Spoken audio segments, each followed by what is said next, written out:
Quyosh sistemasida yer sharidan boshqa yashashga eng mos keladigan planet bo'lsa, Mars. Undaqda Mars zodi bizning yashashimizga mos kelamda yo'q. Mars Quyosh sistemasidagi 8 cho'ng sayyoraning biri bo'lish sifati bilan uning yer shari bilan bo'lgan eng yaqin oraliqi taxminan 55 million kilometr keladi. Bu planetning hajmi cho'ng emas. Massasi yer shari massasining taxminan 14% ga to'g'ri keladi. Ko'pchilik odatda ko'radigan oblesin rang amaliyotda Mars yer yuzidagi qizil temir rudasi. Marsning yuzi asosan degidek qum tuproq, hamda uningda muqim suv manbasi yo'q. Gerçi o yer shariga o'xshash atmosfera qavitiga ega bo'lsa-mu, lekin bir qadar nefis, havo tarkibimi asosan karbon dioksid.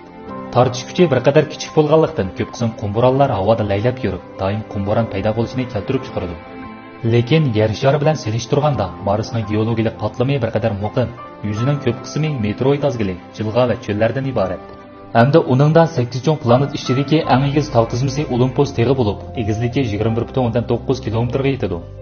Chunki Marsning dal mushu xil aloyiliklari sababidan insonlar Marsga ko'chman bo'lishni o'ylasa, tuvandagidek masalalarni hal qilishga to'g'ri keladi.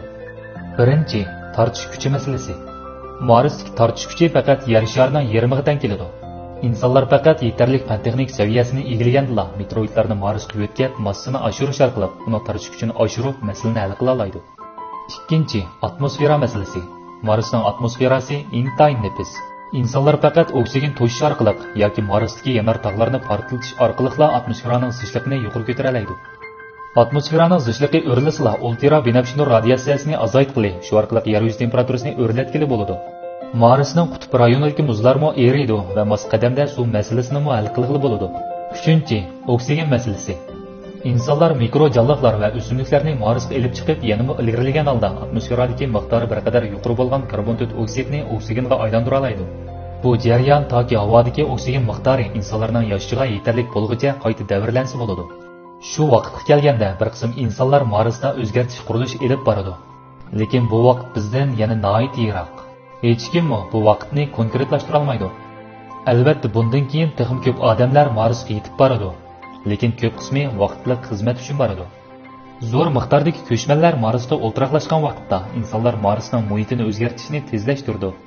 Faqat insonlar uzluksiz ko'paysa, ekologiya chembari ondan uzluksiz mukammallashadi. Shuning bilan bir mukammal planet sistemasi shakllanadi.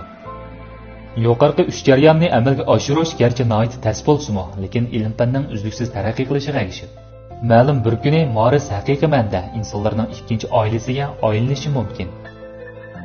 Bo'ldi, bu qitimning sayohat oxirlashdi.